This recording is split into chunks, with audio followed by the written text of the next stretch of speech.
नव्या वक्फ विधेयकाला राष्ट्रपतींची मंजुरी। नव्या कायद्यानुसार वक्फ मालमत्तेच्या व्यवस्थापनात अधिक पारदर्शकता आणि नियंत्रण येणार। लातूर महापालिका आयुक्त बाबासाहेब मनोहर यांचा आत्महत्येचा प्रयत्न, स्वतःवर गोळी झाडून घेतली मात्र सुदैवाने बचावले। खासगी रुग्णालयात उपचार सुरू।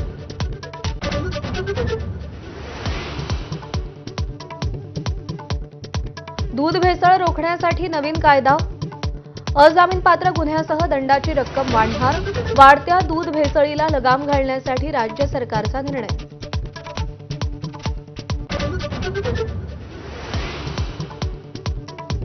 आज देशभरात रामनवमीचा उत्साह, दुपारी 12 वाजता रामजन्मोत्सव साजरा होणार। दिवसभर विविध कार्यक्रमांचं आयोजन। नव्या पंबन रेल्वे पुलाचं आज पंतप्रधानांच्या हस्ते उद्घाटन। रामनवमीनिमित्त रामनाथ स्वामी मंदिरात पूजा करणार तर रामेश्वरम ते तांबराम रेल्वेलाही हिरवा झेंडा दाखवणार। पंतप्रधान नरेंद्र मोदींना श्रीलंकेचा मित्रविभूषण हा सर्वोच्च पुरस्कार प्रदान। श्रीलंकेच्या अध्यक्षांसोबत चर्चा। मोदी 3 दिवसांच्या श्रीलंका दौऱ्यावर। आयपीएलमध्ये दिल्ली कॅपिटल्सचा सलग तिसरा विजय, चेन्नईचा सलग तिसरा पराभव। राजस्थान रॉयल्सनं पंजाबला हरवलं।